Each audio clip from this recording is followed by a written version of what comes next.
Next up is our first panel of the summit. As we all know, GCDs play a crucial role in managing and protecting our groundwater resources. Ensuring compliance with the regulations and policies established by these districts is important for both. However, navigating the complexities of enforcement and addressing violations can be challenging often. Today, we are fortunate to have a distinguished panel of experts who will share their insights and experiences on this topic. Our panel will be moderated by Drew Satterwhite, the General Manager at the Canadian River Municipal Water Authority and past General Manager of several districts in North Texas. I will now turn it over to you, Drew, to introduce your panel. Good deal. Thank so you, I'm going to Drew. start with brief introductions here. Obviously, in your program there's much more extensive bios on all these panelists here. So we're going to start with Patrick. Patrick Wagner has been the General Manager of the Middle Trinity GCD since January of 22. He has previous experience in financial risk management and is an exploration geoscientist in the oil and gas industry. Next is Stacey Reese. Stacey serves as outside general counsel to GCDs and other water districts, and she represents public and private water clients before administrative agencies and in state and federal courts at all levels. Stacey's been recognized by the Texas Super Lawyers as a Texas Rising Star from 2014 to 16 and as a Texas Super Lawyer from 2020 to 2024. We have John Martin. John has been the General Manager of the Southeast Texas GCD for 16 plus years, and he also serves as the Chairman of GMA 14 as well as Region I. Last but not least, Dave Mauk. He's the General Manager of the Bandera County River Authority and Groundwater District, which is a pretty unique combination there. And he has been with the district since 2009. So let's get into it, I guess. As regulators, enforcement is a very important part of what you do to manage the groundwater resources across the state. I'm going to have to try really hard during this presentation not to say we when I'm talking about GCDs, but it's a tough habit to break here, so I apologize in advance. But I think the theme that you're going to notice from our discussions today is that GCDs, for the most part, aren't out actively seeking enforcement opportunities. It's obviously a very important tool in your toolbox, but from my experience, it's generally a tool that's used at last resort. With the GCDs that I've been associated with and that I've worked with, there's a strong preference for, staving off any violations or enforcement actions by getting ahead of things and engaging with the public, educating the public so that these violations never come across your desk. I think we can all agree that your lives would be a lot easier if everybody just played by the rules. But what we plan to talk about today is how these districts up here are handling violations and enforcement, but also some of the things they're doing to preventative measures, if you will, to keep the violations from coming across their desk. So to get started here, I need to get that clicker really quickly. I guess.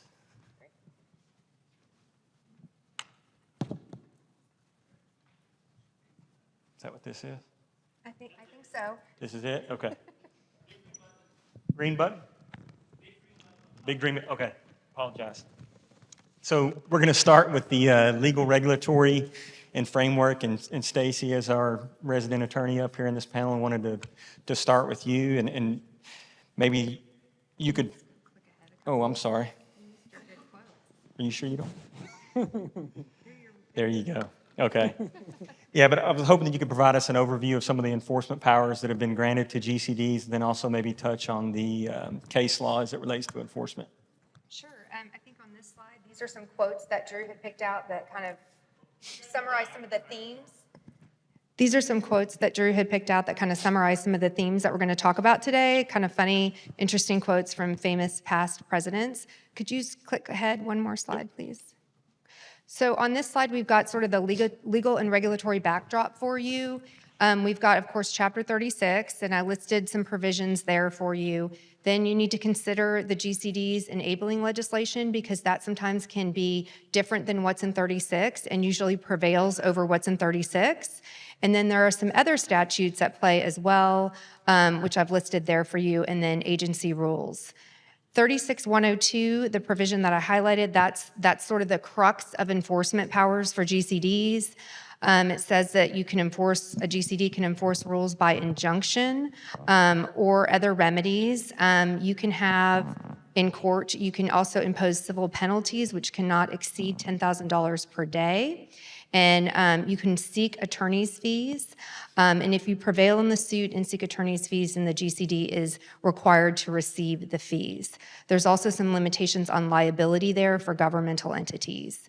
I won't read those to you, but that there are the main ones that we're going to talk about today, I think, are themes that you're going to see in some of the other speakers relate to 36.002, ownership of groundwater. I think y'all are familiar with that one. That says that despite owning groundwater, that a GCD can impose regulation on you, and that it doesn't, despite owning the groundwater, it doesn't limit the GCD's ability to prohibit or limit the production of a well for failure to comply with spacing rules or tract size rules by a GCD. So that might come into play in some of the things that we're going to be talking about today. And also 36.102 is going to come into play in some of the themes you'll hear today and some of the cases we're going to cover. Drew, could you flip to the next slide? I wanted to include a couple of cases for you real quickly that sort of set the backdrop. The first case, City of Houston versus Carlson, it's a Texas Supreme Court case, but it's not a groundwater case. But it's a case that talks about, hey, listen, whenever you're going to have regulation and you seek to enforce regulation, of course it's going to affect people's property rights. That's just the nature of the enforcement action against the regulation that affects property rights. But that in of itself doesn't mean or give rise to a taking, as decided in and reaffirmed in the Natchez and Trinity Valley GCD case, which relied on to this Supreme Court case. And that's sort of where we stand on regulation today and enforcement of rules, is that civil enforcement procedure alone cannot form the basis of a regulatory takings claim. And in that case, that the GCD won and was determined to be able to enforce its rules. We have a new, more recent case, and like most groundwater regulation, we don't have a lot of case law guiding us on these things. It's sort of a very evolving area of the law. And the courts will borrow a lot from oil and gas regulation. In the Carlson case, they borrowed from another type of property rights case, but not groundwater and not oil and gas. So we're still in, much like the other areas of groundwater law, with respect to enforcement actions and testing a GCD's ability to enforce its rules, we're still in a growing area of the law, where law is still developing.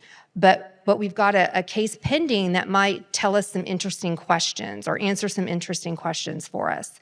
And that's the Aqua Texas case against Hayes Trinity GCD. Some issues that we might learn about in this case relates to, are there caps on production fees? Or do the caps on production fees act as caps on penalties? So there's a section in 36 that puts a cap on production fees, 10 acre feet, which translates to about 3 cents per 1,000 gallons.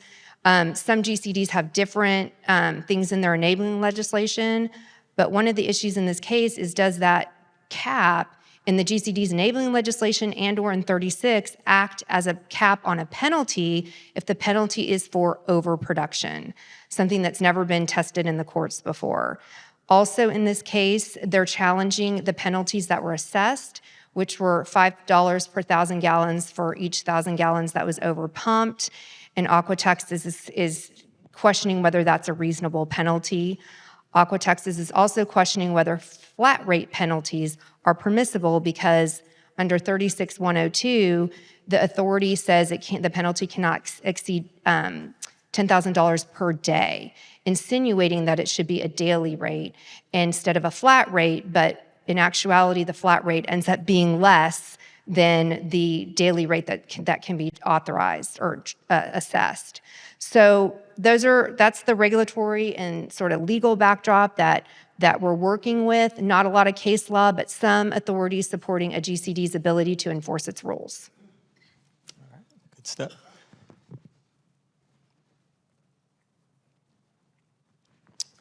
Okay, Patrick, this next one's for you. So, obviously GCDs have their own rules and responsibilities, but in many instances, those rules and responsibilities tend to overlap with some state agencies. And if we have time later in the panel, maybe we can get into some specifics here, but can you talk a little bit about how those rules and responsibilities sometimes overlap with GCDs?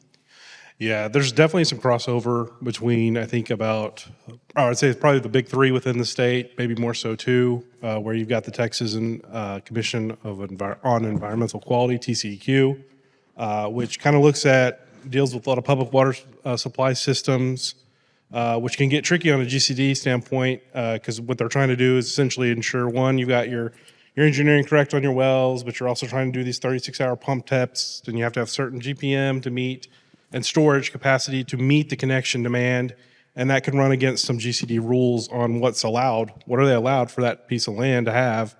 And so that can be kind of complicated. They also work with a lot of septic issues, sanitary setbacks on wells. And then if you're lucky enough to be in a GCD that has the ability to regulate aggregate production, or such as an open pit or quarry, you probably do watch some of those multi-use or those general permits, say general stormwater discharge permits, where they track groundwater or dewatering and groundwater seepage is covered under those things. And then you also have where you're working with the Texas Department of Licensing and Regulation, TDLR, which is working with a lot of the well construction issues on surface and down below. There's a lot of crossover there just because a lot of GCD's rules, we do try to enforce those TDLR standards. And so that's kind of a way for us to go in there and enforce some of those rules that have already been established through TDLR. And then we have the Railroad Commission, where we have very limited exposure in our district. Our district kind of looks mostly, or let me just back up. Railroad Commission's looking at oil and gas operations, water quality tied to that. There's a lot more P13 wells where you're converting an old exploratory well into potential private water well. And so on our end, we kind of really just focus on, injection disposal concerns and how they may affect the groundwater in our area. What are the results of integrity test or mechanical integrity test, on a yearly basis? And I think one of the interesting things that, depending on how the election goes this year, which you could say about any election or legislative session, with all the carbon capture and sequestration projects going on, and Texas trying to seek primacy on those, or seek primacy so they can take over for the Railroad Commission from the EPA, what's going to happen with all the monitoring wells from the end of the life of those projects? We have a big project proposed in our district, and a lot of landowners are being told, hey, you can just convert these right over to water wells. We use 6,200-foot wells. It's on you. They're concerned because, it's almost like a hot potato moment. Like if something happens, hot potato, it's your responsibility now. And so that may end up being just similar as a P13 well for the Railroad Commission. So I know, Drew, you're more welcome to speak because you have more experience from your time up there, North Texas. But that's kind of the three legal entities that we mainly deal with. There's some federal stuff sometimes. Our rules are pretty well interwoven with at least definitely TCEQ and TDLR, and that allows us to try to enforce some of those similar rules. And if not, you can always reach out to those entities, and they're willing to work with you kind of in a dual role. Stuff. All right, so let's move on to the violations section of our discussion today. So, obviously violations can range from simple administrative violations such as, a late meter reading or something like that, to other more major violations that require urgent attention, such as maybe a well construction issue, that there's a contamination risk, or maybe there's a well that was drilled out of the spacing requirements and some immediate impacts may be felt next door. But I'd like to go down the whole row here, and maybe you guys can talk a little bit about some of the typical violations that your district encounter and how you typically address those. So, Dave, do you mind starting us, and we'll work our way down? Yes, my district is, of course, a river authority and a groundwater conservation district, so it's a little bit unique. And as a river authority, we have rules as a WCID, under Chapter 49 and 51, and of course 36 as a groundwater district. So we've adopted rules out of Chapter 51 that deal with water quality and water, basically source protection. So a lot of the cases we get are dealing with illegal dumping that could potentially either potentially contaminate the aquifer or potentially contaminate the surface water. So we get into a variety of enforcement actions. A lot of times, we'll get referrals from the sheriff's department, from constables. We'll go out with law enforcement, or they'll just turn it over to us. And it could range even from a well violation they found, that they believe the well could be being polluted. We also get quite a few violations referred to us from TCEQ with illegal dumping. I was out this week twice with TCEQ, where we even had a criminal investigator where somebody was bringing in trash for a commercial operation that was not legitimate, digging pits, potentially polluting or contaminating the aquifer, and we had to basically stop it from getting any worse and look at how to get it cleaned up. So the wells, beyond something catastrophic once in a while happen, most of the time in our district with those kind of violations, the drillers will fix them, do what they say. The ones that are problematic are the illegal dumping. And they can be very labor intensive, is a good way to put it. All right, Patrick, typical violations and then how you normally handle those. I mean, I have a whole list if you wanted to run through that whole list of typical violations. We have time. You have your basic, drilling wells that aren't registered, not getting the appropriate operating permit, to some of the more, maybe, I guess you wouldn't say egregious, but, we have several instances of just people drilling open holes and leaving 10-inch, 500-foot open holes in our district. That's probably a case of where someone started, couldn't keep the hole open and left and didn't come back. Well spacing violations is a big one. Well, I should say big. It was recently a big one. And so those are kind of really the more typical rules violations we're facing now. Regarding the well spacing situation, that was an instant where a driller had been given formal notice previously twice about intent to prosecute potentially, and he just didn't care. These were, I think he drilled 13 irrigation wells, 50 feet apart. And so we do have in our rules the opportunity for a couple exceptions, and I think that's not necessarily uncommon with other GCDs. One of those rules or one of the options is that you're drilling into different formations to try to avoid any kind of impact on neighboring wells. The other one is if you get consent from all your landowners around you to allow you to be able to pull from that formation. But this had been such an egregious act, these didn't get the appropriate operating permit. They weren't registered, obviously. And so this was a case where, and I think there was a little bit of the landowner was willing to plug these wells because they had the same driller drill wells up in a county to the north that's not a GCD and was told that they would produce 25 GPM per well. They ended up being a half gallon per well. So I think there's a little incentive for the landowner to lean on the GCD to try to get this driller to go in and plug these and re-drill the wells appropriately. So that may have been a little helpful case, but this driller, we've ended up having him plug somewhere around 14 to 15 wells so far in our district. He was going around telling everyone to sue us, any landowner that we had any problem with, just go sue the GCD. Landowners did a little research and said, we're not going to go down that road. So in doing so, the landowners actually provided us a lot of documentation when we were going through our process, like invoices, conversations, and things like that. So we had a lot of detail when we were going after this driller. So maybe not typical, but recently we've had to deal with a lot of spacing issues. Okay, interesting. All right, John? Outside of, the normal, is the speaker on? Am I lit up? Can you hear me now? Outside of the normal administrative type violations, one of the more common issues I come across are unlicensed drillers out in our district. And the goal is really a lot of times it's a good old boy who's inherited a rig that his daddy used or his uncle used, and he saw him use it as a kid, or even helped him use it as a kid. And now he's looking to make a few extra dollars on the side. And when you find out about these folks, a lot of times it's from a Facebook post or another driller kind of cluing you into it.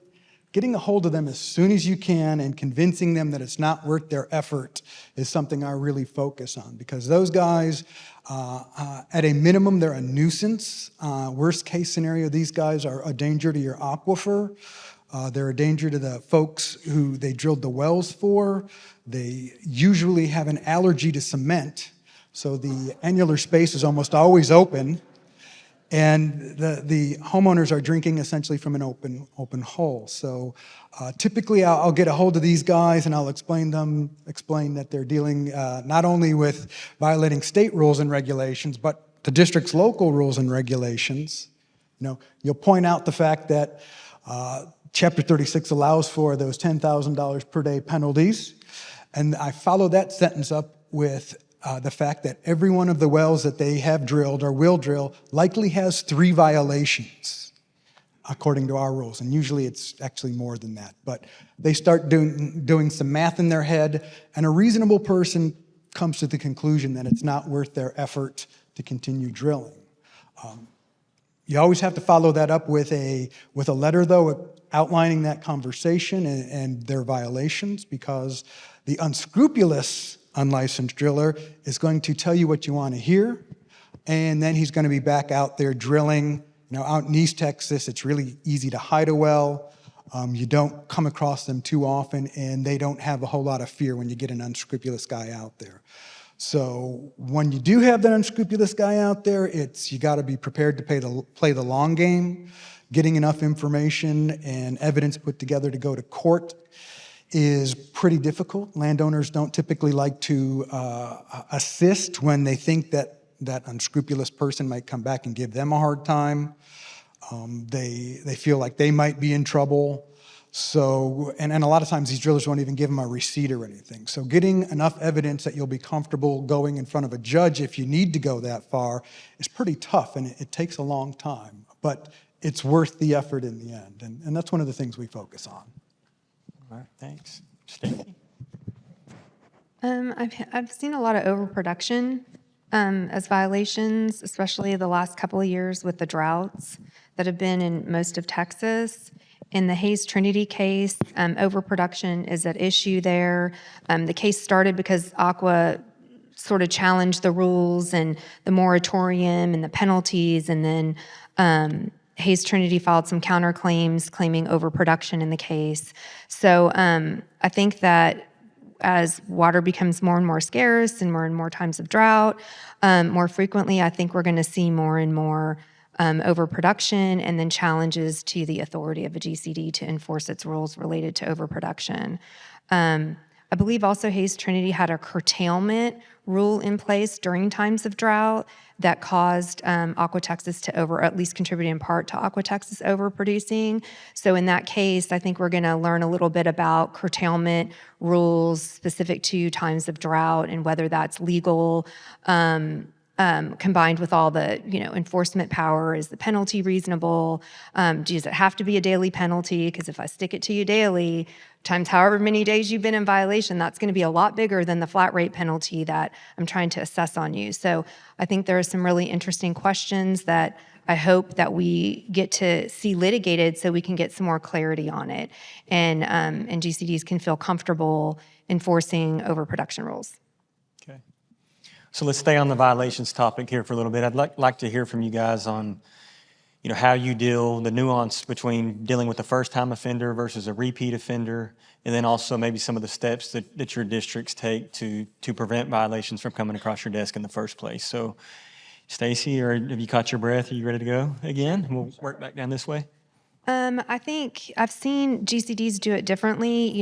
A lot of GCDs have a schedule, that repeat offenders are punished more severely, which makes sense than first-time offenders. I've also seen, where there's schedules in the rules or in a separate document that are real spelled out and very specific. And then I've seen in rules where, a lot of discretion is given to the general manager.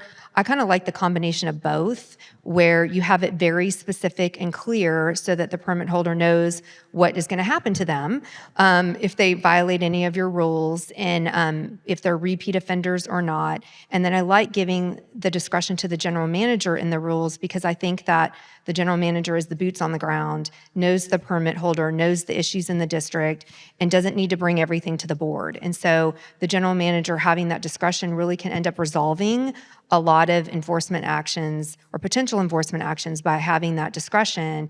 And then there can be a lot of education by the general manager during that process, which ultimately ends up preventing future violations, which I think is the objective in all of this. Is we don't like doing this doesn't feel good, but when you break our rules, we have to do this because rules mean something. So it'd really be a lot better if you just follow our rules. Let me show you how to do that. So I think when you pair clear rules with the violation, with the discretion, you have the perfect recipe to sort of punish people when needed, but also encourage and prevent future violations. John? Our district doesn't have anything specific, any sort of spelled out pathway to take, but we always start with, and Stacey mentioned on it, educating these folks, giving them more information than they can ever possibly want. And don't be in a rush. Don't put a ton of pressure on them, because once they take that information in, once they digest it, most of the time they understand that they've got an issue to deal with and will come back to you a little bit more agreeable and want to find a way to get through the situation and find a resolution to the problem. In the event that kind of stalls, what I'll typically do is I'll include an agenda item for our next meeting that basically just gives my board members a heads up of what's going on, what may come of the issue, especially if it's an egregious type issue, unlicensed drillers, a non-exempt well being drilled without being permitted, something to that effect. And then I'll go back and I'll try again with the landowner. At that point, I may also get the district's attorney involved. For whatever reason, people do respond to attorney's letters a little bit better than they do my letters. I'm not sure why, but sometimes it's effective. And at that point, if we don't see any movement from them, I go back to my board with recommendations of how to proceed. And one of the things we have in place is a penalty matrix. And it allows us to look at a penalty. We have a base penalty instead of $10,000 per day of $50 per day. And it allows for multipliers for repeat offenders and egregiousness and things like that. And that $50 a day can add up pretty quickly. But at that point, I let my board know. They make a decision on how to proceed. And it's typically handed off to council with the stipulation to try and settle it, and if need be, file a civil action at that point if we can't come to a resolution. It's pretty straightforward. All right, Patrick? So, trying to think how to. So typically, a lot of, we do have our rules set up to where it's kind of I'm going to speak mainly kind of on our drilling violations because that's what we're encountering a lot of. Our rules are set up to try to work to go equally almost at both the landowner and the driller. We've tried to make a little pivot off that somewhat to really focus kind of more so on the driller aspect when trying to get things in compliance, mainly because we found out most people don't know who we are. We're on the tax roll, but no one has a clue who we are. They don't know our rules. So there's obviously got to be a better education campaign moving forward to let people know we're there, or to get with realtors to say, hey, provide notice, make sure people understand that they are in the taxing entity. That at least opens their eyes first, then what are they about? But we try to focus ultimately on the driller first, and that comes through a form of, there's multiple informal notices. So we try to resolve the issue with the driller before we even take it to the board. That is the goal. We're not trying to put any driller or anyone out of pocket. We're not trying to drive them out of business. We're simply just trying to get things done correctly because it can jeopardize groundwater quality, but it also jeopardizes the well for that resident in the district. And sometimes we're the only person that can watch that to make sure it's done correctly. After refusal or to not comply with our rules after that formal notice, I'll typically have an executive session with the board just to inform them what's going on. These are the steps. This is what we're taking. Try to keep it off the agenda because we're one of the fortunate districts that has local newspapers attend. So if you put something up there, it's another opportunity to try to get the driller into compliance before we have to go that route becomes public. If that doesn't work, then I send formal notice, and then it becomes an agenda item on our board meeting. And then you start to see those little articles run in the paper where I start to present the evidence of the violations to the board. If that continues not to work, we get legal to then send out a letter saying, hey, we're going to, you need to get in compliance, and then we order the show cause hearing. And then we present that, we have a show cause hearing and we find it, and then from the show cause hearing, the board will ultimately rule what they want their order to be, and whether that's what kind of fine, what kind of number of days they need to get in compliance. And then I think on this last, with this one driller, they allowed me the ability to then go seek, without their approval down the road, temporary and permanent injunctions against the driller if it continues. So that's kind of how we operate. We definitely try to give people plenty of time to get it right before it even goes public, because we don't want to necessarily burn that with drillers, that relationship, but we also have to be firm so it can only go on for so long. And I agree on the relationship with the drillers. I mean, my philosophy when I was in the GCD business was, your field staff and your front office staff, I always felt like were the face of our districts. And, them being educated and cordial with the drillers, and these drillers aren't scared to pick up the phone if they have a question on your 60-page rules. We should be the experts. They shouldn't. But to your point earlier, if an issue happens, 95% of the time the constituents don't know about the district, don't know your rules, but 100% of the time they're going to tell you they don't. But the drillers have no excuse, in my opinion. So I think that's really important. Dave. Well, at our district, most of everything comes pretty much through me, the general manager, and I determine whether it's going to go to the board for enforcement. And I have a lot of discretion in that area. I'm not really interested in fining people. I'm interested in mitigating and getting the problem fixed. However, when we do bring things to the board and there are fines, they could be, well, you all know, they could be breathtaking. So most of the time, we're able to just get things fixed, and sometimes we don't even have to issue a notice of violation. Because when you do issue a notice of violation, even if you think it's going to be fixed, you got to be prepared to go to court. You got to document everything. So you got to do it right from the very beginning, and that's time consuming. It takes a lot of staff time, and you have to do it right. Otherwise, if you end up at court, somebody's going to tear it apart. So we try to get it fixed right from the beginning. If it ends up going to the board, it becomes an issue. And of course, fines can be, well, they don't call them fines. Well, as the lawyers, they like to call them a settlement before we go to court. We do have the ability through law enforcement to charge on some of our things criminally. We have found that the civil code works a lot better than the criminal code. Criminal code is slower, believe it or not, and just warning somebody with arrest doesn't necessarily stop their behavior. You would think it would, because they get arrested, they bail out, they pay a $500 fine, they move on. Where the civil penalties, you can come in and say, hey, it's going to be thousands of dollars per day, per violation. Every day is a new violation. Looks like there's going to be a change of ownership on this property. I can go out there. I've literally told people that and had it cleaned up without ever having to write a notice of violation. And they were pretty significant dump sites. One of them was about a tire site of like 80,000 tires. We ended up charging the person, but the threat of taking the property got it cleaned up. It was a true public health threat and a major fire threat. So bottom line is we try to clear up everything. We rarely go to the board, but when we go to the board, it's something serious.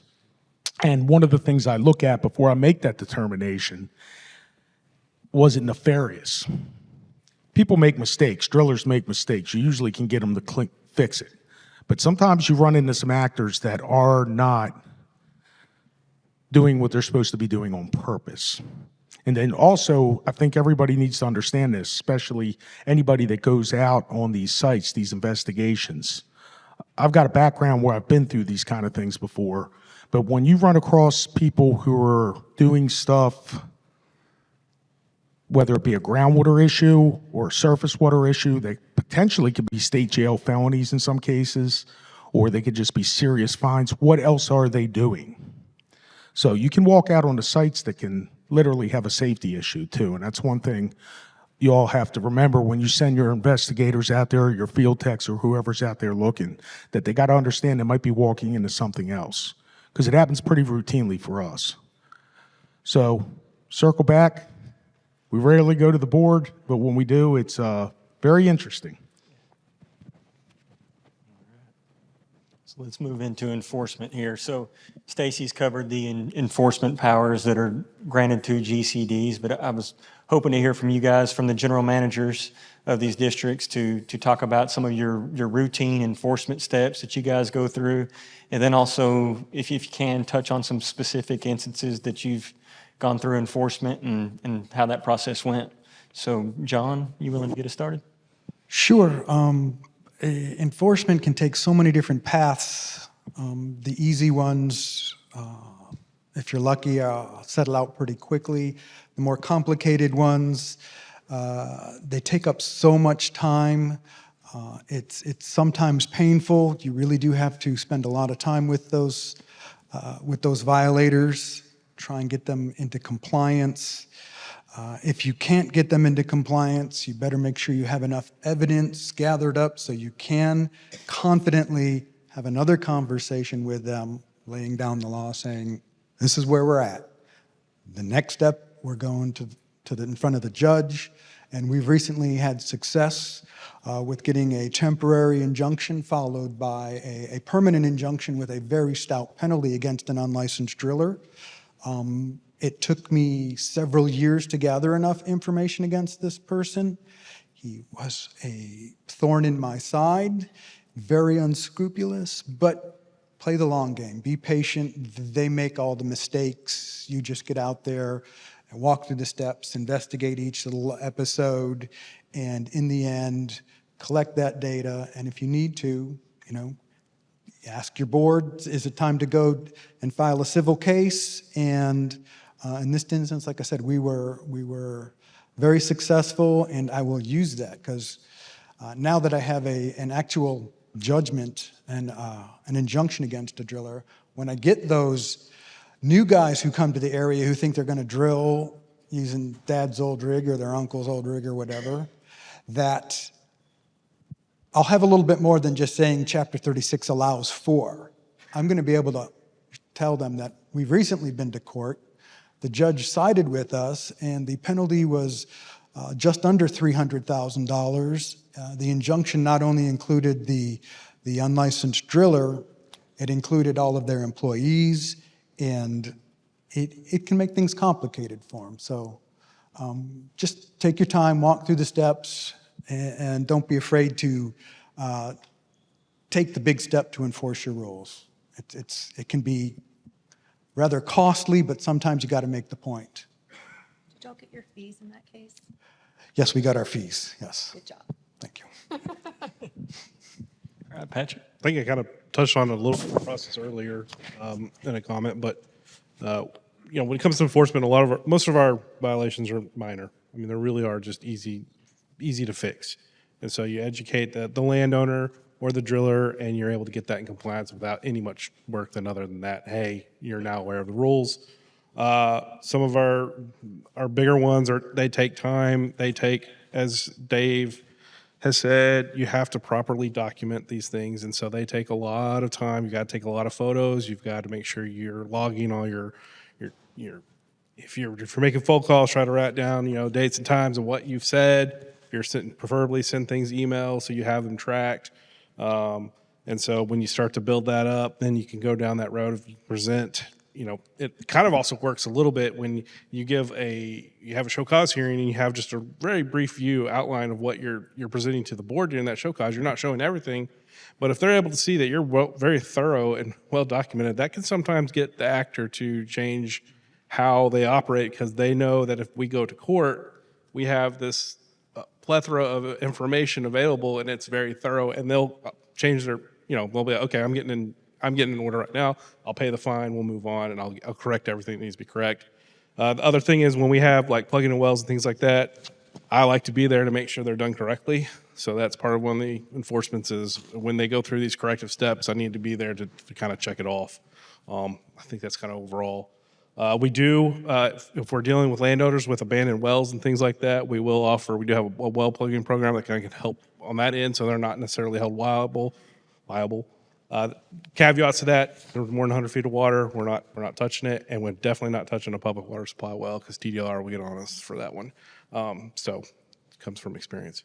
That's kind of the things we offer up and Good. Dave? Yeah, like I touched on earlier, most of our enforcement is relatively minor stuff that can be cleaned up pretty quickly. But like on the GCD side, we'll run into stuff like we'll have a driller that'll maybe potentially drill a well when it's not really up to our standards.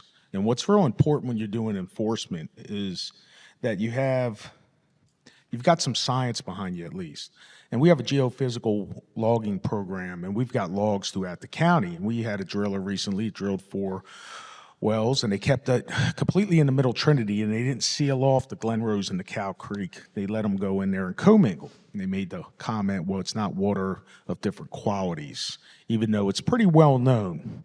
So the bottom line, if you get into enforcement and you got to go to court, or if it's going to go to court, you got what you know and you got what you can prove. Now, we all know pretty much that in that area, that's different water qualities. But we could prove it because we had geophysical logs right around that well. It could show very clearly the different water qualities between those 2 producing intervals. So they had to plug all 4 of those wells. Was it 3 or 4? I don't want to exaggerate today. So it's important. You got to remember, you got to look at things like you're going to court. Sometimes you can get them cleaned up, but if you go through bringing it to the board, getting it voted on, you might end up at your district court. It's what you know and what you can prove. So try to get good documentation and try to get good science behind you. Geophysical logs are great when you're dealing with wells. So that's one example of how we deal with it there. Okay, so let's move on to the state agencies. And you know, Patrick talked about this a little bit earlier, but, you know, in my experience, sometimes that overlap between these GCDs, rules and responsibilities, and state agencies can work to everyone's advantage, the district, the public, the state agency as well. And I know John and Dave, you guys both have some experience here in dealing with state agencies and these overlapping issues. Can you speak a little bit to that? I'm a fan of TDLR. They have helped our district on multiple occasions, especially with abandoned wells. We'll typically handle these issues on our own, but when you're as rural as we are, you get a lot of absentee landowners, or if the issue is a little bit more complex, it's not just a 2 to 4 inch well that needs plugging, which costs next to nothing for the most part. If it's a little bit more complex, the landowners will put blinders on. And TDLR has a wonderful web page that you can go to. I'll usually give Dave a call and give him a heads up, and then go to the website, and I will put the location and all the information I have in on these wells. And I would say in the last, 3 to 4 years, they've helped us plug 3 moderately complex wells for my district. One of them was an 18-inch well from an old rice farm that would have been capable of over 1,000 gallons a minute when it was in its heyday. A couple of flowing artesian wells that, just deteriorated so much with no landowner there to repair it or anything like that, just blowing water onto the ground for years and years. And they were able to chase down the landowners, get their attention, and get them taken care of. So I'm a big fan of utilizing TDLR for that aspect. They have been very helpful. Thank you, Dave. Can you talk a little bit about the state agency? Well, yeah, TDLNR has always been very helpful to us. We have a good relationship with them. Texas Parks and Wildlife, we routinely work with them and the game warden. Also, their section with gravel permits. A lot of people determine that they just want to dredge the Medina or Sabinal River, and they just get out with equipment and do it. So they've been very helpful with the game warden. And, of course, TCEQ. We deal with the South Texas Water Master, problems going on with people potentially grabbing state water, surface water, all the way up to somebody trying to build an illegal dam or potentially illegal dam. So we do work pretty well with them, that section. Also, their criminal section, environmental section, we got a good relationship. And like I said earlier, they routinely, through their waste section, refer things over to us for us to investigate and handle it and finish it how we see fit. And we will refer things to them. And sometimes we work together on the same case. And we'll even work right down to the public water supply system. So we have a really strong, I feel, relationship with TCEQ, and I believe it benefits TCEQ and it benefits us. They understand that we're out there. we know the area, we know the people, and a lot of times if they got to go do something, they'll call me and ask me to go out there with them, and I will. I was just out on the site with them last week. So it's a good partnership we got with the state right now. It's something I'm really proud of that we've been able to, facilitate and get going. Yeah. All right. So I guess my takeaways from this conversation are similar to the theme earlier. There's really not a one-size-fits-all approach for districts. I mean, there's a lot of good options at your disposal. Those options may vary based on your staff size, your budget, your board composition, the political temperature in your district. There's a lot of different things that can affect that. But I think that one thing that can be consistent across all districts is this preemptive education, engagement with the public, with the drillers, to try to prevent these violations and enforcement from coming across your desk. But with that, I'd like to offer each of you a couple minutes to provide your closing thoughts and advice for the group. We're doing well on time, so you have 2 minutes apiece if you want to take it, and if you don't, maybe we'll have time for questions. So, Stacey? I think having clear rules is really helpful. It's kind of the first line of defense for trying to prevent, I think, violations, and then also defending enforcement actions when you have to take them. I think education sort of married with clear rules is a good preventative medicine to ensure that you're going to have minimal or try to have minimal violations, and then you can prevent future violators. I also really like what Dave has been talking about, which is like, get all your documentation in a row, make sure that you have the evidence that you need, because it's going to help if you have to go to court. It's also going to help the lawyer if they're writing the letter. I just think you have to be really confident in the action that you're taking. And you need to make sure that you have everything really documented, that you've triple checked it, that if you're going to try to enforce the penalty for overproduction, that you're certain that they overproduced to the degree that you think that they have, that all your ducks are in a row so that you have, a clear way forward, and that if the enforcement action is challenged, which we haven't really talked about that, but in the show cause hearings, you can have the violator contest the enforcement action. A lot of times they just don't show up for show cause, and then it's sort of an easy path forward from there. But if they contest it, then you're in a situation, depending on how your rules are written, where you're in a full-blown sort of evidentiary hearing about the violation. And if you don't have everything well documented and you don't know exactly what happened, things might not go as well. So I think clear rules, education, and then having that documentation, those things together, I think, are going to set you up for success. I think taking your time, the less pressure that you put on those folks, the more they get comfortable with coming around to your rules, it goes a long way. My first board president drilled it into me. I was pretty clueless coming to the groundwater world, and he said, a lot of things will simplify if you give them time, and he was not wrong. I've been with the district almost 17 years now. We've only gone to actually filing a civil case twice now. Once it was before my time, once recently, and I think it's because we spend so much time working with those folks, the violator, the people who accidentally break our rules. There's no intent to get, penalties out of anybody. The goal is to work with these people and to manage the groundwater. So just take your time and understand that, anytime you're putting pressure on somebody, they're going to respond differently. So give them some breathing room, and I find they usually come around. Drew, I think you already kind of said the word I was thinking of was consistent. Be consistent in your enforcement, your methods of enforcement. It's just not geared towards one person or the other. Be consistent in how you document your information, right, or your data collection. If you take a photo from a certain angle, go back and take a photo from that exact same angle. Don't leave any room for interpretation of how something was versus how something is now.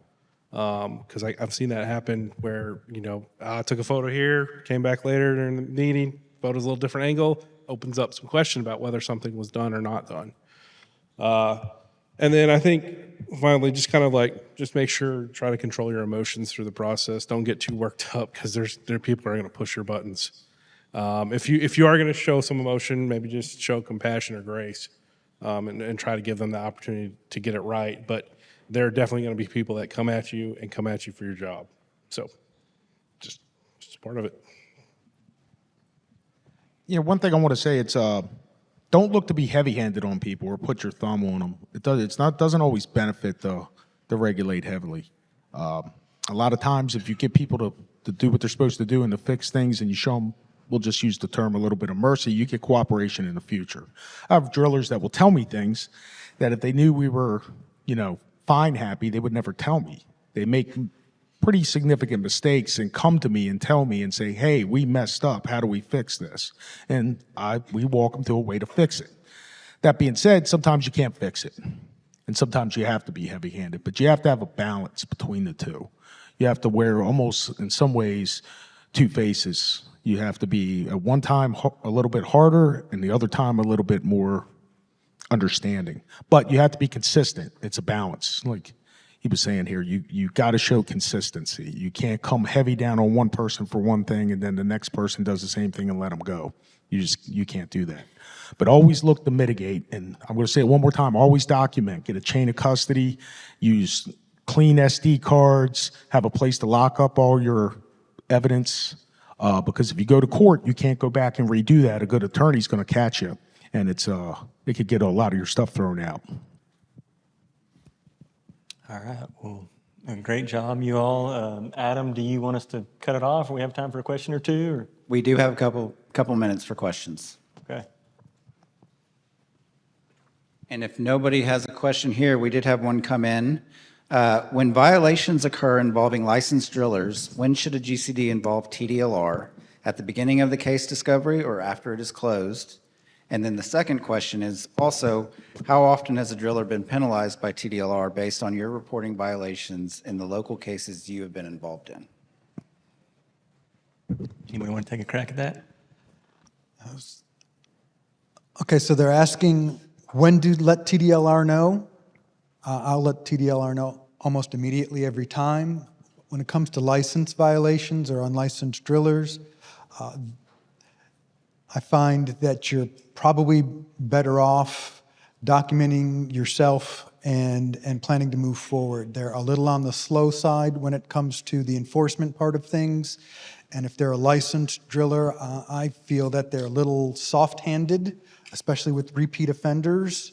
So at that point, bringing it in-house to the district is how I would prefer to handle it in most cases. We had a policy where, any violation letter to a driller, we would CC the TDLR, and you probably cursed me a lot for getting those letters. But to me, most you guys didn't really have to get involved that much. The sheer threat that you guys were aware and that you had control over their license was usually enough to accomplish what we wanted to accomplish. Yeah, just as a general policy, when I was there, it's whenever the district wanted us to get involved, we would happily get involved at any point. It just, every district's different, how they want to handle the case, depending on their board, their resources. But, we could have taken over at any point. So it's just something to keep in mind. Quick question. I was wondering what kind of investigative authority the GCDs have. Can you go on the landowner's property, or is it back and forth, getting their permission to come investigate? How do you gain access to production records, all that kind of stuff? Take that one. GCDs do have the inspection authority under 36, and I think, there's rules that author, and then they adopt rules pursuant to that investigative authority to sort of enter the property and look at things. I think at least the GCDs that I'm working with are really reluctant to do that really without notice in advance and sort of authorization and permission to enter the premises. I know that Dave's district is operating under some different provisions in the water code, and so his authority might be a little bit different, but with the GCDs that I'm familiar with, they do have the ability to enter property. They have rules that say we can do that without your permission. We're going to try to give you notice, but in practicality, I think most GCDs are very reluctant to enter premises without notice and sort of authorization to enter, unless it gets really in a severe situation. But yes, they do. It's not quite to the degree that Dave has sort of talked about. Dave is a river authority, and so he's got some different powers there. But I think the criminal aspect of some of the things that he's talking about is really interesting and requires the level of scrutiny and sort of investigation. But for most GCDs, we're not dealing with that level. So that's an important distinction, I think. Thank you. We have time for one more question. Thank you. You mentioned briefly about carbon injection coming to the state and primacy for the Railroad Commission of Texas and the concern around converting old wells to P13. I just wanted to clarify, or maybe you could expound upon what your concern is there, that they would transfer authority to the TCEQ to sort of subvert the new Class 6 regulations, or what was this sort of like? Like, these are just old wells, or I just wanted you to expound on that because I thought it was important. Well, a lot of concern is, one, making sure that these wells or these monitoring wells are engineered correctly, what their casing string looks like, how does that work? A lot of concerns are, there are a lot of old wells in our area, old exploratory wells. What is the potential impact of overpressurizing and compromising some of those potentially plugged wells, or if they've been accounted for even at all wells. The concern that we have specifically in our district is that there are several brine formations that are going to be drilled through to get to this porous material. And if they aren't, if the engineering and the casing's not right and the casing gets compromised, it would definitely impact the water quality in our district. And that is groundwater is typically the only source of water in this particular county. We don't have a lot of say in it. We just try to be there at the front to make sure that we can see the engineering and we're asking the questions on behalf of the residents. And so, if something, they all say nothing's ever happened. We're safe with this injection. It only takes one time. And as I said, there's not a lot we can do, but we just try to be there to ask the questions.